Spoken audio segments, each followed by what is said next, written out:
Hi friends, welcome back to ವಿಪ್ರತು story point. ಸ್ನೇಹಿತರೆ, ಒಲ್ಲದ ಒಲವಿನಲ್ಲಿ ಕಥಾ ಸರಣಿಯ 48ನೇ ಭಾಗವನ್ನ ನಾವಿವಾಗ ನೋಡ್ತಾ ಇದ್ದೀವಿ. ತಡ ಮಾಡದೆ ಕತೆಗೋಗೋಣ. ಏಕೆ? ಹಿಂದಿನ ರಾತ್ರಿಯ ಅನ್ವಿತಾ ಅಸಭ್ಯವಾಗಿ ನಡ್ಕೊಂಡಿದ್ದು ನಿಜ. ಆದ್ರೆ 8 ವರ್ಷಗಳ ಪ್ರೀತಿ ಮತ್ತು ನಿಶ್ಚಿತಾರ್ಥ ಹೇಗ್ ಮುರಿದು ಹೋಗ್ಬೇಕೆ? ಸಂಬಂಧಗಳ ವಿಷಯದಲ್ಲಿ ಅತ್ಯಂತ ಸೂಕ್ಷ್ಮವಾಗಿ ನಡ್ಕೊಳ್ಳುವ ಆಶಿಕ್ ಇಷ್ಟೊಂದು ಬಾಲಿಶವಾಗಿ ನಿರ್ಧಾರ ತಳೆದಿದ್ದೇಕೆ ಎಂಬ ಪ್ರಶ್ನೆ ಅನ್ವಿತಾಳನ್ನ ತನ್ನ ಸ್ವಂತ ನೋವಿಗಿಂತ ಹೆಚ್ಚಾಗಿ ಕಾಡತೊಡಗಿತು. ರಿಷಬ್ ಕಾರ್ ಪಾರ್ಕ್ ಮಾಡಿ ಅನ್ವಿತಾಳ ಬಳಿಗೆ ಬಂದಾಗ ಆಕೆ ಇದೇ ಆಲೋಚನೆಯಲ್ಲಿ ಮುಳುಗಿದ್ಲು. ವಾತಾವರಣವನ್ನ ಹಗುರಗೊಳಿಸೋಕೆ ರಿಷಬ್ ನಗ್ತಾ, ಹೇ, ಇನ್ನು ಇಲ್ಲೇ ನಿಂತಿದ್ದೀರಾ? ಸರಿ, ನನ್ಗಾಗೆ ಕಾಯ್ತಾ ಇದೆಯಾ ಅಲ್ವಾ, ಬಾ ಹೋಗೋಣ ಅಂದ. ಆದ್ರೆ ಅನ್ವಿತಾಳ ಮುಖದಲ್ಲಿದ್ದ ತೀವ್ರ ಚಿಂತೆಯನ್ನ ಕಂಡು ಆಕೆಯ ಭುಜ ತಟ್ಟಿ, ಎಲ್ಲಿ ಕಳೆದು ಹೋಗಿದ್ಯಾ ಮೇಡಮ್? ಮನೆಗೆ ಹೋಗೋದಿಲ್ವಾ? ಹೇಗೂ ಇವತ್ತಿನ ನಿನ್ನ ಧೈರ್ಯದ ಕೋಟ ಮುಗೀತು ಅಂದ. ರಿಷಬ್ ಮಾತ್ ಕೇಳಿ ವಾಸ್ತವಕ್ಕೆ ಬಂದ ಅನ್ವಿತಾ ಕಷ್ಟಪಟ್ಟು ಸಣ್ಣ ನಗೆಯೊಂದಿಗೆ ತಲೆಯಾಡಿಸಿ ನಡೆಯಲಾರಂಭಿಸಿದ್ಲು. ಆ ಕ್ಷಣದಲ್ಲಿ ಆಕೆಯ ಕಣ್ಣುಗಳು ಕ್ಯಾಬಿನ್ ನಲ್ಲಿದ್ದ ಗಾರ್ಡ್ಗಳ ಮೇಲೆ ಬಿದ್ವು. ತಮ್ಮ ಮಾತುಗಳನ್ನೆಲ್ಲ ಅನ್ವಿತಾ ಕೇಳಿಸ್ಕೊಂಡಿದ್ದಾಳೆ ಎಂಬುದು ಗಾರ್ಡ್ಗಳಿಗೆ ಅರ್ಥವಾಗಿ ಅವ್ರ ಮುಖದಲ್ಲಿ ಭಯ ಎದ್ದು ಕಾಣ್ತಾ ಇತ್ತು. ಆದ್ರೆ ಅನ್ವಿತಾಗೆ ಆ ಕ್ಷಣದಲ್ಲಿ ಅವರೊಂದಿಗೆ ಜಗಳವಾಡುವ ಅಥವಾ ರಿಷಬ್ಗೆ ವಿಷಯ ತಿಳಿಸುವ ತಾಳ್ಮೆ ಇರಲಿಲ್ಲ.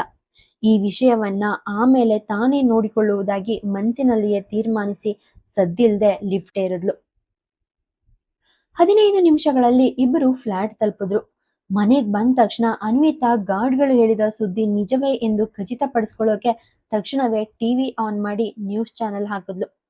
ನಿರೀಕ್ಷೆಯಂತೆಯೇ ಟಿವಿ ಆನ್ ಮಾಡಿದ ತಕ್ಷಣವೇ ಬಹುತೇಕ ಎಲ್ಲ ನ್ಯೂಸ್ ಚಾನೆಲ್ಗಳಲ್ಲೂ ನಿನ್ನೆ ರಾತ್ರಿಯ ಘಟನೆಯ ವಿಡಿಯೋವನ್ನ ಪದೇ ಪದೇ ಪ್ರಸಾರ ಮಾಡ್ತಾ ಇದ್ರು. ಅನ್ವಿತಾಳ ಫೋಟೋದ ಮಧ್ಯದಲ್ಲಿ ಆಶಿಕ್ ಜೋಯಿಶ್ ಮತ್ತು ಅನ್ವಿತಾ ಪಾಟೀಲ್ ಅವರ ದೊಡ್ಡ ಫೋಟೋಗಳನ್ನ ಹಾಕಲಾಗಿತ್ತು. ಅನ್ವಿತಾ ಆಶಿಕ್ಗೆ ಗಲಾಟೆ ಮಾಡಿ ಬೈದದ್ದು ಮತ್ತು ನಂತರ ನಿಹಾರಿಕಾ ಆಕೆಗೆ ಕಪಾಳ ಮೋಕ್ಷ ಮಾಡಿದ ಘಟನೆಯನ್ನೇ ದೇಶಕ್ಕೆ ತನ್ನ ವೈಯಕ್ತಿಕ ಜೀವನಕ್ಕಿಂತ ಮುಖ್ಯವಾದ ವಿಷಯ ಇನ್ನೊಂದಿಲ್ಲ ಎನ್ನುವಂತೆ ಮಾಧ್ಯಮಗಳು ವೈಭವೀಕರಿಸ್ತಾ ಇದ್ವು. ಆದ್ರೆ ಆ ಕ್ಷಣದಲ್ಲಿ ಅನ್ವಿತಾಗೆ ಬೇರೆ ಯಾವುದರ ಬಗ್ಗೆಯೂ ಚಿಂತೆ ಇರಲಿಲ್ಲ. ಇಷ್ಟರಲ್ಲಿ ಚಾನೆಲ್ ಒಂದರ ನಿರೂಪಕಿ ಅನ್ವಿತಾ ಕಾಯ್ತಿದ್ದ ವಿಷಯವನ್ನ ಹೇಳಲಾರಂಭಿಸಿದ್ಲು. ಪ್ರಸಿದ್ಧ ಉದ್ಯಮಿ ಆಶಿಕ್ ಜೋಯಿಶ್ ಅವರ ನಿಶ್ಚಿತಾರ್ಥದ ಪತ್ನಿ ಅನ್ವಿತಾ ಪಾಟೀಲ್ ನಿನ್ನೆ ರಾತ್ರಿ ಪಾರ್ಟಿಯಲ್ಲಿ ತಮ್ಮ ಭಾವಿ ಪತಿಯ ಹಾಗೂ ಕಂಪನಿಯ ಉದ್ಯೋಗಿಯ ನಡುವಿನ ಸಂಬಂಧದ ಬಗ್ಗೆ ಆರೋಪ ಮಾಡಿ ಗಲಾಟೆ ಸೃಷ್ಟಿಸಿದ್ರು. ತರುವಾಯ ಅವರ ಅತ್ತೆ ಎಲ್ಲರ ಎದುರೇ ಆಕೆಗೆ ಕಪಾಳ ಮೋಕ್ಷ ಮಾಡಿದ್ದರು ಎಂಬ ಸುದ್ದಿ ನಮಗೆ ಲಭ್ಯವಾಗಿತ್ತು. ಆ ವಿಷಯ ಈಗ ರಾತ್ರೋರಾತ್ರಿ ಹೊಸ ತಿರುವು ಪಡ್ಕೊಂಡಿದೆ. ಆಶಿಕ್ ಜೋಯಿಶ್ ತಮ್ಮ ನಿಶ್ಚಿತಾರ್ಥವನ್ನ ಮುರಿದುಕೊಂಡಿದ್ದಾರೆ ಎಂಬ ವದಂತಿಗಳು ಇಂದು ಬೆಳಿಗ್ಗೆ ದೃಢಪಟ್ಟಿವೆ. ಈ ವಿಷಯವನ್ನ ಅವರ ಅಧಿಕೃತ ಸೋಷಿಯಲ್ ಮೀಡಿಯಾ ಖಾತೆಯಲ್ಲಿ ಪೋಸ್ಟ್ ಮಾಡಲಾಗಿದೆ. ಆದ್ರೆ ಅನ್ವಿತಾ ಕಡೆಯಿಂದ ಯಾವುದೇ ಸ್ಪಷ್ಟನೆ ಸಿಕ್ಕಿಲ್ಲ. ಮತ್ತೊಂದೆಡೆ ಈ ಸಂಪೂರ್ಣ ರಂಪಾಣಕ್ಕೆ ಕಾರಣ ಎನ್ನಲಾದ ಉದ್ಯೋಗಿ ಅನ್ವಿತಾ ತನ್ನ ಹಾಗೂ ಆಶಿಕ್ ನಡುವಿನ ಸತ್ಯಾಸತ್ಯತೆಯ ಬಗ್ಗೆ ಮೌನ ತಾಳದಿದ್ದಾರೆ. ನಮ್ಮ ವರದಿಗಾರರು ಅನ್ವಿತಾ ಅವರ ಮನೆಗೆ ತೆರಳಿದಾಗ ಅಲ್ಲಿ ಭಾರಿ ಪೊಲೀಸ್ ಭದ್ರತೆ ಕಂಡು ಬಂದಿದೆ. ಇದನ್ನ ನೋಡಿದ್ರೆ ವಿಷಯ ತೀರಾ ಸೂಕ್ಷ್ಮವಾಗಿದೆ ಹಾಗೂ ಪ್ರಭಾವಿ ವ್ಯಕ್ತಿಗಳು ಇದರಲ್ಲಿ ಭಾಗಿಯಾಗಿದ್ದಾರೆ ಎಂಬುದು ಸ್ಪಷ್ಟವಾಗುತ್ತದೆ. ಇನ್ನು ಕೆಲವೇ ಗಂಟೆಗಳಲ್ಲಿ ಆಶಿಕ್ ಜೋಯಿಶ್ ಮಾಧ್ಯಮಗಳ ಹಾಗೂ ಸಾರ್ವಜನಿಕರ ಪ್ರಶ್ನೆಗಳಿಗೆ ಉತ್ತರಿಸಲು ಪ್ರೆಸ್ ಕಾನ್ಫರೆನ್ಸ್ ಕರೆದಿದ್ದಾರೆ. ಈ ಬ್ರೇಕಿಂಗ್ ನ್ಯೂಸ್ ಕೇಳಿ ಸುದ್ದಿ ನೋಡ್ತಿದ್ದ ಅನ್ವಿತಾಳ ಮುಖ ಗಂಟಿಕ್ತು. ತೀವ್ರ ಕೋಪ ಮತ್ತು ಅಸಮಾಧಾನದಿಂದ ಟಿವಿ ಆಫ್ ಮಾಡಿ ಸ್ನಾನ ಮಾಡಿ ಫ್ರೆಶ್ ಆಗೋಕೆ ಕೋಣೆಗೆ ಹೋದ್ಲು. ಸ್ನಾನ ಮುಗಿಸಿ ಹೊರ ಬಂದಾಗ ಮನೆಯಲ್ಲಿ ಎಲ್ರೂ ತಮ್ಮ ಅನುಕೂಲಕ್ಕೆ ತಕ್ಕಂತೆ ಹರಡಿಕೊಂಡಿರೋದನ್ನ ಆಕೆ ನೋಡಿದ್ಲು. ರಿಷಬ್ ಮತ್ತು ರಿಹಾನ್ ಸೋಫಾದ ಮೇಲೆ ಕುಳಿತು ವಿಡಿಯೋ ಗೇಮ್ ಆಡ್ತಾ ಇದ್ರು. ಡೈನಿಂಗ್ ಟೇಬಲ್ ಕುರ್ಚಿಯ ಮೇಲೆ ರಿಧಿಮಾ ಕುಳಿತಿದ್ರೆ ಟೇಬಲ್ ಮೇಲೆ ಕುಳಿತಿದ್ದ ಆಯುಷ್ ಜೊತೆ ಸೇರಿ ಇಬ್ರು ಚಾಕೋ ಚಿಪ್ಸ್ ತಿಂತ ಹರಟೆಯಲ್ಲಿದ್ರು. ಅನ್ವಿತಾ ನೇರವಾಗಿ ಅಡಿಗೆ ಮನೆಗೆ ಹೋಗಿ ತನಗಾಗಿ ಟೀ ಮಾಡೋಕೆ ಶುರು ಮಾಡಿದ್ಲು. ಜೊತೆಗೆ ರಿಷಬ್ ಮತ್ತು ರಿಧಿಮಾಳಿಗೂ ಟೀ ಬೇಕೇ ಅಂತ ಕೇಳಿದ್ಲು. ರಿಷಬ್ ಹೌದು ಎಂದ. ಆದ್ರೆ ಆಯುಷ್ ಜೊತೆ ಹರಟೆ ಹೊಡಿತಾ ಉತ್ತಮ ಮೂಡ್ನಲ್ಲಿದ್ದ ರಿಧಿಮಾ ಟೀ ಬೇಡ ಅಂದ್ಲು. ಅನ್ವಿತಾ ಅಮ್ಮನಿಗೆ ಮಕ್ಕಳನ್ನ ಒಳಗೆ ಕರ್ಕೊಂಡು ಹೋಗೋಕೆ ಹೇಳಿ ತಾನು ಟೀ ಕಪ್ ಹಿಡಿದು ಬಂದು ರಿಷಬ್ ಪಕ್ಕ ಸೋಫಾದಲ್ಲಿ ಕುಳಿತುಕೊಂಡ್ಲು. ರಿಷಬ್ಗೆ ಟೀ ಕಪ್ ನೀಡ್ತಾ ಹೀಗೆ ಹೇಳಿದ್ಲು, ರಿಷಬ್ ಅವ್ರೆ, ನಿಮ್ ಕ್ಲೈಂಟ್ ಕಡೆಯಿಂದ ಬಂದಿದ್ದ ಆ ಜಾಬ್ ಆಫರ್ ಇನ್ನು ಓಪನ್ ಇದ್ಯಾ? ನನ್ಗ್ ಸಾಕು, ಈ ನಗರವನ್ನ ಬಿಟ್ಟು ಹೋಗ್ಬೇಕನ್ಸ್ಬಿಟ್ಟಿದೆ. ಅನ್ವಿತಾಳ ಧ್ವನಿಯಲ್ಲಿ ತೀವ್ರವಾದ ನೋವಿತ್ತು. ಆ ಮಾತಿನಲ್ಲಿದ್ದ ನೋವು ಪಕ್ಕದಲ್ಲಿದ್ದ ರಿಷಬ್‌ಗೆ ಹಾಗೂ ಸ್ವಲ್ಪ ದೂರದಲ್ಲಿದ್ದ ಬೀನ್ ಬ್ಯಾಗ್ ಮೇಲೆ ಕುಳಿತಿದ್ದ ರಿಧಿಮಾಗೂ ತಡ್ತು. ಅನ್ವಿತಾಳ ಮಾತ್ ಕೇಳಿ ತಕ್ಷಣವೇ ಎದ್ದು ಬಂದ ರಿಧಿಮಾ ಅನ್ವಿತಾಳ ಪಕ್ಕ ಕುಳಿತು ಕೊಂಚ ಕೋಪದಿಂದಲೇ ಹೇಳಿದ್ಲು. ನೀನ್ ಯಾಕೆ ಈ ಸಿಟಿಯನ್ನ ಬಿಟ್ಟು ಹೋಗ್ತೀಯಾ ಅನು? ಇದು ಇಷ್ಟಕ್ಕೂ ಎಷ್ಟು ದಿನ ಅಂತ ಹೀಗೆ ಓಡ್ ಹೋಗ್ತೀಯಾ? ಇದು ಆಶಿಕ್ ಜೋಯಿಶ್ ಮತ್ತು ಅನ್ವಿತಾ ನಡುವಿನ ವೈಯಕ್ತಿಕ ವಿಷಯ. ನಿನಗಿದ್ರಲ್ಲಿ ಯಾವುದೇ ಸಂಬಂಧವಿಲ್ಲದೆ ಇರುವಾಗ ನೀನ್ ಯಾಕೆ ಈ ತೊಂದರೆಯನ್ನ ಅನುಭವಿಸ್ಬೇಕು? ಇದ್ರಲ್ಲಿ ನಿನ್ ತಪ್ಪೇನೂ ಇಲ್ಲ. ಅವ್ರ ನಡುವೆ ತಪ್ಪು ತಿಳುವಳಿಕೆ ಇದ್ರೆ ಅದನ್ನ ಅವರೇ ಬಗೆಹರಿಸ್ಕೊಳ್ಳಿ. ಅದು ಅವ್ರ ಸಮಸ್ಯೆ, ನಿನ್ನದಲ್ಲ. ಆ ಇಡೀ ನಾಟಕದಿಂದ ನಿರಾಶೆಗೊಂಡಿದ್ದ ರಿಧಿಮಾ ಅನ್ವಿತಾಗೆ ಪರಿಸ್ಥಿತಿಯನ್ನ ತಿಳಿ ಹೇಳೋಕೆ ಯತ್ನಿಸಿದ್ಲು. ಆಕೆಯ ಮಾತು ಸಂಪೂರ್ಣವಾಗಿ ಸರಿ ಹಾಗೂ ಸಮಂಜಸವಾಗಿತ್ತು. ರಿಧಿಮಾಳ ಮಾತ್ ಕೇಳಿದ ರಿಷಬ್ ಕೂಡ ಆಕೆಯನ್ನ ಬೆಂಬಲಿಸ್ದ. ರಿಧಿ ಹೇಳಿದ್ದು ಸರಿ ಅನ್ವಿತಾ. ಪ್ರತಿ ಸಾರಿನೂ ಜಾಗ ಮತ್ತು ಕೆಲಸವನ್ನ ಬದಲಾಯಿಸೋದು ನಿನ್ ಸಮಸ್ಯೆಗೆ ಶಾಶ್ವತ ಪರಿಹಾರ ಅಲ್ಲ. ನಿನ್ ತಪ್ಪೇ ಇಲ್ದಿರುವಾಗ ನೀನ್ ಯಾಕೆಲ್ಲವನ್ನ ತೊರೆದು ಓಡ್ಬೇಕು? ನಿನ್ನೆ ನಿಹಾರಿಕಾ ನಿನ್ಗಾಗಿ ಅಷ್ಟೊಂದು ದೊಡ್ಡ ಹೆಜ್ಜೆ ಇಟ್ಟಿರುವಾಗ ನೀನ್ ಯಾಕೆ ಈ ರೀತಿ ಹೇಡಿಯಂತೆ ಮಾತಾಡ್ತಾ ಇದ್ಯಾ? ಇದು ಅವರ ಪರ್ಸನಲ್ ಮ್ಯಾಟ್ರು. ನಿನ್ ಜೀವನದಲ್ಲಿ ಅವರ ವೈಯಕ್ತಿಕ ವಿಷಯದಲ್ಲಿ ಸಿಲುಕೊಂಡು ಇನ್ನಷ್ಟು ಕಷ್ಟಕ್ಕೆ ತಳ್ಕೊಳ್ಳೋದು ಬುದ್ಧಿವಂತಿಕೆ ಅಲ್ಲ. ಒಮ್ಮೆ ಮಕ್ಕಳ ಬಗ್ಗೆ ಯೋಚಿಸು. ನೀನ್ ಹೀಗೆ ಸೋತು ಹಿಂದೆ ಸರಿದ್ರೆ ಅವ್ರ ಭವಿಷ್ಯ ಏನಾಗ್ಬೇಕು ಅಂದ್ರು. ಅನ್ವಿತಾ ಕೆಲ ಕ್ಷಣ ತನ್ನ ಆಲೋಚನೆಗಳಲ್ಲಿ ಕಳೆದು ಹೋದ್ಲು. ರಿಧಿಮಾ ಮತ್ತು ರಿಷಬ್ ಅವರ ಮಾತುಗಳನ್ನ ಮೌನವಾಗಿ ಕೇಳಿಸ್ಕೊಂಡು ತನ್ನ ಟೀ ಕಪ್ನಿಂದ ಕೊನೆಯ ಸಿಪ್ ತಗೊಂಡ್ಲು. ಕಪ್ಪನ್ನ ಟ್ರೇನಲ್ಲಿಟ್ಟು ರಿಷಬ್ ಮತ್ತು ರಿಧಿಮಾ ಇಬ್ಬರ ಮುಖವನ್ನ ನೋಡಿದ್ಲು. ನಂತರ ದೀರ್ಘವಾಗಿ ನಿಟ್ಟುಸಿರಿಟ್ಟು ನೆಲದ ಮೇಲಿದ್ದ ಕಾರ್ಪೆಟ್ ಕಡೆಗೆ ನೋಡ್ತಾ ಹೀಗಂದ್ಲು. ನೀವಿಬ್ರು ಹೇಳ್ತಿರೋದು ಸಂಪೂರ್ಣ ಸತ್ಯ ಅಂತ ನಾನು ಒಪ್ಕೊಳ್ತೀನಿ. ಪ್ರಾಯಶಃ ಇದರಲ್ಲಿ ನನ್ನ ತಪ್ಪೇನೋ ಇಲ್ದಿರಬಹುದು. ಆದ್ರೆ ನೀವು ಯಾವುದನ್ನ ಅವರ ಪರ್ಸನಲ್ ವಿಷಯ ಅಂತ ಕರೀತಾ ಇದ್ದೀರೋ ತಿಳಿದೇನೋ ನಾನ್ ಬಯಸದೇ ಇದ್ರೂ ಸಹ ಆ ವಿಷಯದಲ್ಲಿ ನಾನು ಭಾಗಿಯಾಗಿದ್ದೀನಿ. ಇಲ್ದೇ ಇದ್ದಿದ್ರೆ ಹೊರಗ್ ಕಾಯ್ತಿರೋ ಈ ಮಾಧ್ಯಮಗಳ ದಂಡು ಇಲ್ಲಿರ್ತಿರ್ಲಿಲ್ಲ. ಈಗ ವಿಷಯ ತುಂಬಾ ದೂರ ಹೋಗ್ಬಿಟ್ಟಿದೆ. ನಿಜ ಹೇಳ್ಬೇಕಂದ್ರೆ ನನ್ಗೆ ಭಯ ಆಗ್ತಾ ಇದೆ. ನಾನು ನನ್ನ ಈ ಜೀವನದ ಪ್ರಯಾಣವನ್ನ ಬಹಳ ಕಷ್ಟಪಟ್ಟು ರೂಪಿಸ್ಕೊಂಡಿದ್ದೀನಿ. ಈ ಇಡೀ ಪ್ರಪಂಚದ ಕೀಳು ಪ್ರಶ್ನೆಗಳಿಗೆ ಇದ್ದಕ್ಕಿದ್ದಂತೆ ಉತ್ತರಿಸಬೇಕಾದ ಪರಿಸ್ಥಿತಿ ನೆನ್ಸ್ಕೊಂಡ್ರೆ ನನ್ ಬೆನ್ನು ಮೂಳೆಯಲ್ಲಿ ನಡುಕ ಹುಟ್ಟುತ್ತೆ. ನಾನು ಯಾವಾಗ್ಲೂ ಬಲಶಾಲಿಯಾಗಿರೋಕೆ ಸಾಧ್ಯ ಇಲ್ಲ. ನಾನು ಮನುಷ್ಯಳೆ. ನನಗೂ ನೋವಾಗುತ್ತೆ, ಕಣ್ಣೀರ್ ಬರುತ್ತೆ. ಜಗತ್ತು ಒಂಟಿ ಮಹಿಳೆಯನ್ನ ಸ್ವಂತ ಅಸ್ತಿತ್ವವಿಲ್ಲದವಳು ಅಂತ ಯಾಕೆ ಭಾವಿಸುತ್ತೆ? ಯಾವುದೇ ಪುರುಷ ಬಂದ್ರೂ ಆಕೆಯ ಬಾಗಿಲು ತಟ್ಟಬಹುದೇ? ಒಬ್ಬ ತಾಯಿ ಅಂದ್ರೆ ಆಕೆ ಯಾವಾಗ್ಲೂ ಬಂಡೆಯಂತೆ ದೃಢವಾಗಿರ್ಬೇಕು. ಯಾವುದೇ ಕಷ್ಟ ಬಂದ್ರೂ ಒಬ್ಬಂಟಿಯಾಗಿ ಹೋರಾಡ್ಬೇಕು. ಸಣ್ಣ ತಪ್ಪನ್ನು ಮಾಡಬಾರ್ದು ಅಂತ ಸಮಾಜ ಯಾಕೆ ನಿರೀಕ್ಷೆ ಮಾಡುತ್ತೆ? ತಾಯಿ ಅಂದ್ರೆ ದೇವ್ರಲ್ವಲ್ಲ. ಆಕೆನೂ ಮನುಷ್ಯಳೆ ತಾನೆ. ಆಕೆಗೂ ಆಯಾಸ ಆಗುತ್ತೆ, ನೋವಾಗುತ್ತೆ. ನಿರಂತರವಾಗಿ ಸಮಸ್ಯೆಗಳೊಂದಿಗೆ ಹೋರಾಡೋಕೆ ಯಾರಿಗ್ ತಾನೇ ಇಷ್ಟ ಇರುತ್ತೆ? ಒಬ್ಬ ತಾಯಿಗೂ ಆಯಾಸವಾಗಬಹುದು. ಆಕೆಯು ತನ್ನ ಭವಿಷ್ಯದ ಬಗ್ಗೆ ಯೋಚಿಸಬಹುದು. ಜೀವನವನ್ನ ವಿಭಿನ್ನವಾಗಿ ನೋಡುವ ಹಕ್ಕು ಆಕೆಗೂ ಇದೆ. ನಾನೀಗ ತೀವ್ರವಾಗಿ ಸುಸ್ತಾಗಿದ್ದೀನಿ. ನಾನು ನನ್ನ ಮಕ್ಕಳು ತಾಯಿ. ಅವ್ರ ಕಡೆಗಿನ ನನ್ನ ಪ್ರತಿಯೊಂದು ಜವಾಬ್ದಾರಿಯನ್ನ ಪೂರೈಸೋಕೆ ಬಯಸ್ತೀನಿ. ಆದ್ರೆ ಪ್ರತಿ ಸಾರಿನೂ ನನ್ನನ್ನೇ ಸಾಬೀತುಪಡಿಸ್ಕೊಳ್ಳೋಕೆ ಬಯಸೋದಿಲ್ಲ. ಪ್ರಶಾಂತವಾದ ಜೀವನ ನಡೆಸ್ಲೆಂದೇ ನಾನು ಇಷ್ಟೆಲ್ಲ ಕಷ್ಟಪಟ್ಟಿದ್ದು. ಆದ್ರೆ ನೆಮ್ಮದಿ ಸಿಕ್ತು ಅನ್ನುವಷ್ಟರಲ್ಲೇ ಯಾವುದೋ ಒಂದು ಬಿರುಗಾಳಿ ಬಂದು ನನ್ನ ಜೀವನವನ್ನೇ ತಲ್ಲಣಗೊಳಿಸ್ತಾ ಇದೆ. ಮತ್ತೆ ನನ್ನ ಜೀವನವನ್ನ ಸರಿ ದಾರಿಗೆ ತರೋಕೆ ನಾನು ಧೈರ್ಯ ತಂದ್ಕೊಳ್ಳೋ ಅಷ್ಟರಲ್ಲಿ ಇನ್ನೊಂದು ಹೊಸ ನಾಟಕ ಶುರುವಾಗುತ್ತೆ. ನನಗೆ ಈ ಪ್ರದರ್ಶನ ಸಾಕು. ಯಾರಾದ್ರೂ ನನ್ನನ್ನ ಹೇಳಿ ಪಲಾಯನವಾದಿ ಅಂತ ಕರೆದ್ರೂ ಸರಿ, ನಾನು ಅದನ್ನೆಲ್ಲ ಸ್ವೀಕರಿಸ್ತೀನಿ. ಆದ್ರೆ ಇಲ್ಲೇ ಇರೋಕ್ ಮಾತ್ರ ನನ್ನಿಂದ ಸಾಧ್ಯ ಇಲ್ಲ. ಜನರು ನನ್ನನ್ನ ನಿರಂತರವಾಗಿ ಪ್ರಶ್ನಿಸೋದನ್ನ ನಾನ್ ನೋಡ್ಲಾರೆ. ಬಾಹ್ಯವಾಗಿ ನಾವು ಯಾವುದಕ್ಕೂ ತಲೆ ಕೆಡಿಸ್ಕೊಳ್ದಂತೆ ನಟಿಸ್ತೀವಿ ನಿಜ. ಆದ್ರೆ ಸತ್ಯ ಏನಂದ್ರೆ ಹೊರಗೆ ನಿರಾತಂಕವಾಗಿ ಕಾಣುವವರ ಮನಸ್ಸಿನೊಳಗೂ ಅಪಾರ ಗೊಂದಲಗಳಿರುತ್ತೆ. ನಮ್ ಸುತ್ತ ನಡೆಯುವ ಕೊಳಕು ಘಟನೆಗಳ ಬಗ್ಗೆ ನಾವು ಯಾವಾಗ್ಲೂ ಕಣ್ಮುಚ್ಕೊಂಡಿರೋಕೆ ಸಾಧ್ಯ ಇಲ್ಲ. ಜನರು ನಿಂದನೆಗಳಿಗೆ ಕಿವಿ ಮುಚ್ಕೊಳ್ಳೋಕೆ ಸಾಧ್ಯ ಇಲ್ಲ. ಈ ಎಲ್ಲಾ ಗೊಂದಲಗಳಿಂದ ನಾನು ದೂರ ಇರೋಕೆ ಬಯಸ್ತೀನಿ. ನಿಮ್ಗೆ ನನಗೆ ಸಹಾಯ ಮಾಡೋಕೆ ಸಾಧ್ಯವಾದ್ರೆ ದಯವಿಟ್ಟು ಮಾಡಿ. ಸಾಧ್ಯವಾಗದಿದ್ರೆ ಪರವಾಗಿಲ್ಲ. ಇಲ್ಲಿವರೆಗೆ ಬಂದಂತೆ ಇನ್ನುಳಿದ ಹಾದಿಯನ್ನು ನಾನು ಒಬ್ಬಂಟಿಯಾಗೆ ಸಾಗ್ತೀನಿ. ಆಶಿಕ್ ಜೋಯಿಶ್ ಅಥವಾ ಅವನಿಗೆ ಸಂಬಂಧಿಸಿದ ಯಾವುದೇ ವಿಷಯದ ಜೊತೆ ನನಗೆ ಯಾವುದೇ ಸಂಪರ್ಕ ಬೇಕಿಲ್ಲ. ಇದು ನನ್ನ ಅಂತಿಮ ತೀರ್ಮಾನ.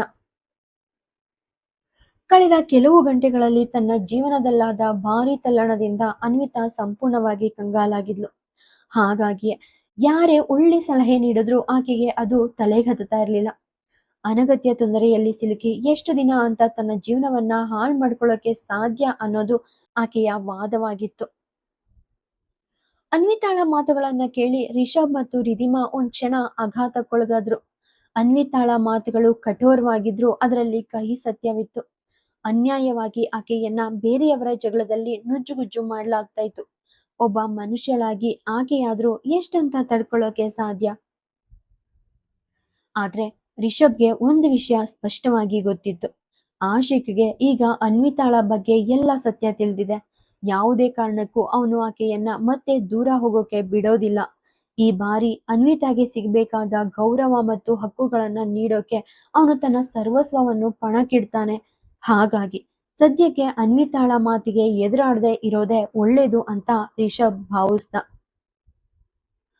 ಅನ್ವಿತಾಳನ್ನ ಶಾಂತಗೊಳಿಸೋಕೆ ಯತ್ನಿಸ್ತಾ ರಿಷಬ್, ಸರಿ ಸರಿ ಝಾನ್ಸಿ ರಾಣಿ ಲಕ್ಷ್ಮೀಬಾಯಿ, ಕೊಂಚ ಶಾಂತವಾಗು.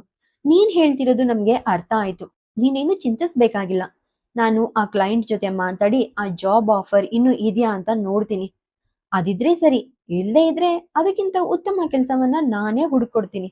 ಓಕೆನಾ? ಈವಾಗ್ಲಾದ್ರೂ ನಾವು ಒಮ್ಮೆ ನ್ಯೂಸ್ ನೋಡಬಹುದೇ? ಆ ಶ್ರೀಮಾನ್ ಜೋಯಿಸ್ ಪ್ರೆಸ್ ಕಾನ್ಫರೆನ್ಸ್ ನಲ್ಲಿ ಏನೆಲ್ಲಾ ಗೊಂದಲ ಸೃಷ್ಟಿಸಿದ್ದಾರೆ ಅಂತ ನೋಡೋಣ ಅಂದ್ರು. ಅನ್ವಿತಾಳ ಮನಸ್ಥಿತಿಯನ್ನ ನಿಭಾಯಿಸೋದು ಹೇಗೆಂದು ಚೆನ್ನಾಗಿ ಗೊತ್ತಿದ್ದ ರಿಷಬ್ ಗಂಭೀರ ವಾತಾವರಣವನ್ನ ತಿಳಿಗೊಳಿಸೋಕೆ ವಿಷಯವನ್ನ ಬದಲಾಯಿಸಿದ್ರು. ಹಿಂದಿನ ರಾತ್ರಿ ಆಶಿಕ್ ತಾನೇ ಸ್ವತಃ ಹೇಳಿದಂತೆ ಮಾಧ್ಯಮಗಳನ್ನ ಹೇಗೆದುರಿಸಲಿದ್ದಾನೆ, ಅನ್ವಿತಾಳ ರಕ್ಷಣೆಗೆ ಅವನು ಏನ್ ಮಾಡ್ಲಿದ್ದಾನೆ ಎಂಬುದನ್ನ ತಿಳಿಯಲು ರಿಷಬ್ ಆಶಿಕ್ನ ಪ್ರೆಸ್ ಕಾನ್ಫರೆನ್ಸ್ ಮೇಲೆ ಗಮನ ನೆಟ್ಟ. ಜೊತೆಗೆ ನಿಶ್ಚಿತಾರ್ಥ ಮುರಿಯಲು ಕನಿಷ್ಠ 10 ದಿನ ಬೇಕಾಗಬಹುದು ಎಂದುಕೊಂಡಿದ್ದಕ್ಕೆ ರಾತ್ರೋರಾತ್ರಿ ನಿಶ್ಚಿತಾರ್ಥ ಮುರಿದು ಬೀಳುವಂತೆ ಆಶಿಕ್ ಮತ್ತು ಅನ್ವಿತಾ ನಡುವೆ ಅಂತಹದ್ದೇನು ಸಂಭಾಷಣೆ ನಡೆದಿರಬಹುದು ಎಂಬ ಕುತೂಹಲವು ರಿಷಬ್ಗೆ ಕಾಡ್ತಾ ಇತ್ತು. ಜೋಯಿಶ್ ವಿಲಾದ ಕಾನ್ಫರೆನ್ಸ್ ಹಾಲ್ನ ಹೊರಗೆ ವರದಿಗಾರರ ದೊಡ್ಡ ಪಡೆಯೇ ನೆರೆದಿತ್ತು. ವೇದಿಕೆಯ ಮೇಲಿದ್ದ 4 ಕುರ್ಚಿಗಳು ಇನ್ನೂ ಖಾಲಿಯಾಗಿದ್ವು. ಸುಮಾರು 40ರಿಂದ 45 ಜನ ವರದಿಗಾರರು ಗದ್ದಲ ಮಾಡ್ತಾ ಓಡಾಡ್ತಾ ಇದ್ರು. ಕೆಲವರು ಲೈವ್ ರಿಪೋರ್ಟಿಂಗ್ಗೆ ಸಿದ್ಧರಾಗ್ತಿದ್ರೆ ಇನ್ನು ಕೆಲವರು ಪ್ರಶ್ನೆಗಳನ್ನ ಸಿದ್ಧಪಡಿಸ್ಕೊಳ್ತಾ ಇದ್ರು. ಆಶಿಕ್ ಜೋಯಿಶ್ ಮತ್ತು ಅವರ ತಾಯಿ ನಿಹಾರಿಕಾ ಕಂಟ್ರೋಲ್ ರೂಮ್ನಿಂದ ಸಭಾಂಗಣವನ್ನ ವೀಕ್ಷಿಸ್ತಾ ಇದ್ರು. ಆಶಿಕ್ ಮುಖದಲ್ಲಿದ್ದ ಉದ್ವಿಗ್ನತೆಯನ್ನ ಗಮನಿಸಿದ ನಿಹಾರಿಕಾ, ಆಶು, ನಿನ್ಗೆ ನಿಜವಾಗಿಯೂ ಈ ಪ್ರೆಸ್ ಕಾನ್ಫರೆನ್ಸ್ ಅಗತ್ಯ ಇದೆಯಾ? ನಿನ್ನೆ ರಾತ್ರಿಯೇ ಈ ವಿಷಯ ಮುಗಿದು ಹೋಗಿದೆ. ಹಾಗಿರುವಾಗ ಈ ಮಾಧ್ಯಮದವರ ಮೂರ್ಖ ಪ್ರಶ್ನೆಗಳಿಗೆ ಉತ್ತರಿಸುವ ಅಗತ್ಯವೇನಿದೆ ಅಂದ್ರು. ತಾಯಿಯ ಮಾತು ಕೇಳಿದ ಆಶಿಕ್, ಕೆಲವು ವಿಷಯಗಳು ಕೇವಲ ಮಾತಾಡೋದ್ರಿಂದ ಮುಗಿಯೋದಿಲ್ಲ ಅಮ್ಮ. ಕೆಲವೊಮ್ಮೆ ಅವು ಕೊನೆಯಾದ ಮೇಲೆನೆ ಹೊಸದಾಗಿ ಶುರುವಾಗುತ್ತೆ. ಹಾಗಾಗಿ ನಿನ್ನೆ ಮುಗಿದು ಹೋದ ವಿಷಯ ಇಂದು ಈ ಪ್ರೆಸ್ ಕಾನ್ಫರೆನ್ಸ್ ಮೂಲಕ ಹೊಸದಾಗಿ ಶುರುವಾಗೋಕೆ ಸಹಾಯ ಮಾಡುತ್ತೆ. ಇವತ್ತಿಲ್ಲಿ ಏನೇ ನಡೆದ್ರೂ ಅದರ ನಂತರವೇ ನನ್ನ ಜೀವನದ ನಿಜವಾದ ಪರೀಕ್ಷೆಗಳು ಶುರುವಾಗುತ್ತೆ ಎಂದು ಒಗಟಿನಂತೆ ಹೇಳ್ದ. ಆಶಿಕ್ ಹೇಳಿದ ಮಾತುಗಳ ಆಳವಾದ ಅರ್ಥ ನಿಹಾರಿಕಾ ಅವರಿಗೆ ಪೂರ್ತಿಯಾಗಿ ಅರ್ಥವಾಗದೇ ಇದ್ರು ಅವನು ಮಾಡ್ತಿರೋದೆಲ್ಲವೂ ಅನ್ವಿತಾಗಾಗಿ ಎಂಬುದು ತಿಳಿದಿತ್ತು. ರಿಷಬ್ ಜೊತೆ ಮಾತನಾಡಿದ ನಂತರ ಆಶಿಕ್ನ ಹೃದಯದಲ್ಲಿ ಅನ್ವಿತಾಳನ್ನ ಮರಳಿ ಪಡೆಯುವ ಭರವಸೆ ಮೂಡಿದ್ದನ್ನ ಕಂಡು ನಿಹಾರಿಕಾಗೆ ಒಳಗೊಳಗೆ ಸಂತೋಷವಾಗಿತ್ತು. ಅಂತಿಮವಾಗಿ ಆಶಿಕ್ ಜೋಯಿಶ್ ಅವರ ಲಾಯರ್ ಮತ್ತು ನಿಹಾರಿಕಾ ಅವರು ವೇದಿಕೆ ಏರಿದ್ರು. ಪ್ರೆಸ್ ಕಾನ್ಫರೆನ್ಸ್ ಶುರುವಾಯಿತು. ಇನ್ನೊಂದೆಡೆ ಅನ್ವಿತಾ ಮನೆಯಲ್ಲಿದ್ದ ರಿಷಬ್, ರಿಧಿಮಾ ಮತ್ತು ಅನ್ವಿತಾ ಮೂವರ ಕಣ್ಣುಗಳು ಟಿವಿ ಪರದೆಯ ಮೇಲೇನೆ ನೆಟ್ಟಿದ್ವು. ಒಬ್ಬ ಮಹಿಳಾ ವರದಿಗಾರ್ತಿ ಎದ್ದು ನಿಂತು, ರಿಷಬ್ ಅವರೇ, ಇಷ್ಟೊಂದು ಸಣ್ಣ ಕಾರಣಕ್ಕೆ ನಿಮ್ಮ 2-3 ವರ್ಷಗಳ ನಿಶ್ಚಿತಾರ್ಥವನ್ನ ರಾತ್ರೋರಾತ್ರಿ ಮುರ್ಕೊಂಡಿದ್ದೀರಾ. ಇಷ್ಟು ಸಣ್ಣ ವಿಷಯಕ್ಕೆ ಸುಂದರ ಸಂಬಂಧ ಹೀಗೆ ಕೊನೆಯಾಗೋಕೆ ಹೇಗ್ ಸಾಧ್ಯ ಎಂದು ಮೊದಲ ಪ್ರಶ್ನೆ ಕೇಳಿದ್ಲು. ಆಶಿಕ್ ಆಕೆಯ ಪ್ರಶ್ನೆಯನ್ನ ಪೂರ್ತಿಯಾಗಿ ಕೇಳಿಸ್ಕೊಂಡು ಸಣ್ಣ ನಗೆಯೊಂದಿಗೆ, ಏನಂತಿದ್ದೀರಾ ಮೇಡಮ್? ಸಂಬಂಧಗಳು ಅಂದ್ರೆ ರಾತ್ರೋರಾತ್ರಿ ಮುರಿದೋಗುವಂತದ ಅಥವಾ ತಿಂದ ನಂತರ ಎಸೆಯುವ ಐಸ್ ಕ್ರೀಮ್ ಕಂಟೈನರ್ ತರನ? ಈ ಯಾವುದೇ ಸಂಬಂಧವಾಗ್ಲಿ ಅದು ಬೆಳೆಯೋಕೆ ಎಷ್ಟು ಸಮಯ ಬೇಕೋ ಮುರಿಯೋಕೆ ಅಷ್ಟೇ ಸಮಯ ಬೇಕಾಗುತ್ತೆ. ಅಧಿಕೃತವಾಗಿ ಬೇರ್ಪಟ್ಟಾಗ ಮಾತ್ರ ಹೊರಗಿನವರಿಗೆ ವಿಷಯ ತಿಳಿಯುತ್ತೆ, ಹೊರತು ಸಂಬಂಧ ಮುರಿಯುವ ಪ್ರಕ್ರಿಯೆ ಎಂದೋ ಶುರುವಾಗಿರುತ್ತೆ ಎಂದು ಮಾರ್ಮಿಕವಾಗಿ ಉತ್ತರ ಕೊಟ್ಟ. ಆಶಿಕ್‌ನ ಈ ಉತ್ತರ ಮುಗಿತಾ ಇದ್ದಂತೆಯೇ ಯುವ ವರದಿಗಾರನೊಬ್ಬ ಎದ್ದು ನಿಂತು ನೇರವಾಗಿ ಮುಂದಿನ ಪ್ರಶ್ನೆಯನ್ನ ತುರ್ದ. ಸರ್, ನಿಮ್ಮ ಮತ್ತೆ ಅನ್ವಿತಾ ನಡುವಿನ ನಿಶ್ಚಿತಾರ್ಥ ಆರಂಭದಲ್ಲೇ ಒಂದು ರಾಜಿಯ ಮೇಲಾಗಿತ್ತು ಅಂತ ಇದ್ದೀರಿ. ಅಂದ್ರೆ ನಿಮ್ಮಿಬ್ರ ನಡುವೆ ಮೊದಲಿನಿಂದನೂ ಅಂತರ ಇತ್ತು. ನಿಮ್ ಆಫೀಸ್ನಲ್ಲಿ ಕೆಲಸ ಮಾಡೋ ಮಹಿಳೆಯೊಂದಿಗೆ ನಿಮ್ಗೆ ಸಂಬಂಧವಿರೋಕೆ ಇದೇ ಕಾರಣನಾ? ಅನ್ವಿತಾಗೆ ಈ ವಿಷಯ ತಿಳಿದು ನಿನ್ನೆ ಪಾರ್ಟಿಯಲ್ಲಿ ಅವಳಿಗೆ ಎಲ್ಲವನ್ನ ಹೇಳಿದ್ದಕ್ಕೆ ನೀವು ರಾತ್ರೋರಾತ್ರಿ ನಿಶ್ಚಿತಾರ್ಥ ಮುರ್ಕೊಂಡಿದ್ದೀರಾ? ಅಲ್ಲದೆ ಆ ಮಹಿಳೆಯನ್ನ ಕೇವಲ ನಿಮ್ಮ ಕಂಪನಿಯಿಂದಷ್ಟೇ ಅಲ್ಲ, ಈ ನಗರ ಹಾಗೂ ದೇಶದಿಂದಲೇ ಗಡೀಪಾರು ಮಾಡಿದ್ದೀರಾ?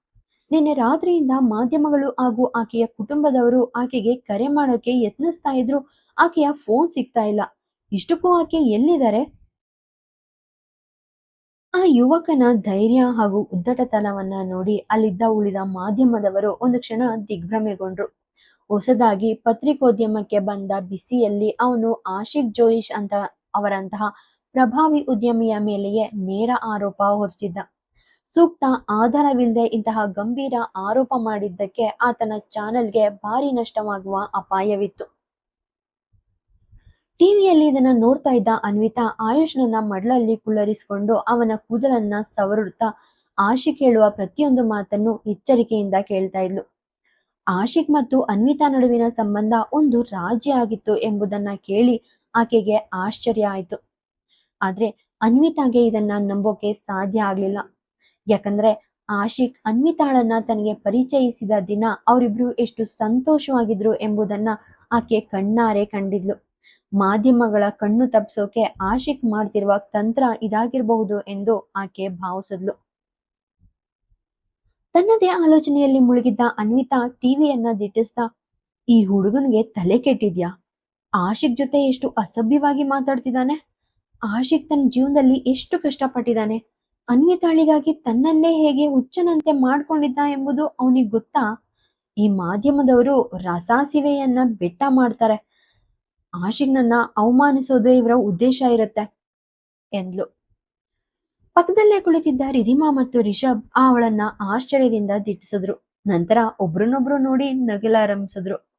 ಯಾಕಂದ್ರೆ ಇಷ್ಟೂ ಹೊತ್ತು ಆಶಿಕ್‌ನ ಕೆಲ್ಸ ಬಿಟ್ಟು ಎಲ್ಲಾದ್ರೂ ಓಡ್ ಹೋಗ್ಬೇಕು ಎಂದು ದೊಡ್ಡ ದೊಡ್ಡ ಮಾತುಗಳನ್ನಾಡ್ತಿದ್ದ ಅನ್ವಿತಾ ಯಾರೋ ಆಶಿಕ್ ವಿರುದ್ಧ ಬೆರಳೆತ್ತಿದ ತಕ್ಷಣ ಆತನ ಪರ ವಕೀಲಳಂತೆ ಮಾತಾಡ್ತಾ ಇದ್ಲು. ಅವರ ನಗುವನ್ನ ನೋಡಿ ತಾನು ಸ್ವಲ್ಪ ಹೆಚ್ಚಾಗಿಯೇ ರಿಯಾಕ್ಟ್ ಮಾಡಿದೆ ಎಂದು ಅನ್ವಿತಾಗೆ ಅರಿವಾಯ್ತು. ತಕ್ಷಣವೇ ತನ್ನನ್ನ ಸಮರ್ಥಿಸ್ಕೊಳ್ತಾ ಆ ಅಂದ್ರೆ ಅವನು ಆ ಪ್ರಶ್ನೆಯನ್ನ ಕೇಳಿದ ರೀತಿ ತಪ್ಪಾಗಿತ್ತು ಅಂತ ಹೇಳ್ತಿದೀನಿ ಅಷ್ಟೆ. ನಿಶ್ಚಿತಾರ್ಥ ಮುರಿಯೋ ಈ ಎಲ್ಲ ನಾಟಕಗಳು ನಿನ್ನೆ ನಡೆದ ಗೊಂದಲವನ್ನ ಮುಚ್ಚಾಕೋಕೆ ಮಾಡಿದ ತಂತ್ರ. ಕೆಲವೇ ದಿನಗಳಲ್ಲಿ ಎಲ್ಲನೂ ಸರಿಯಾಗುತ್ತೆ ಅಂದ್ಲು. ಅನ್ವಿತಾಳ ಮಾತ್ ಕೇಳಿ ರಿಷಬ್ನ ನಗು ಮಾಯವಾಯಿತು. ಅನ್ವಿತಾ ತನ್ನ ಕಣ್ಣೆದುರು ಕಾಣುವ ಸತ್ಯವನ್ನೂ ನಂಬದಷ್ಟು ತನ್ನದೇ ಯೋಚನೆಯಲ್ಲಿ ಬಂದಿಯಾಗಿದ್ದಾಳೆ ಎಂಬುದು ಅವನಿಗೆ ಅರ್ಥ ಆಯ್ತು. ಇಂತಹ ಪರಿಸ್ಥಿತಿಯಲ್ಲಿ ಆಶಿಕ್ ಆಕೆಯ ನಂಬಿಕೆಯನ್ನ ಹೇಗ್ ಗೆಲ್ತಾನೆ ಎಂಬ ಆತಂಕ ಅವನನ್ನ ಕಾಡತೊಡಗ್ತು.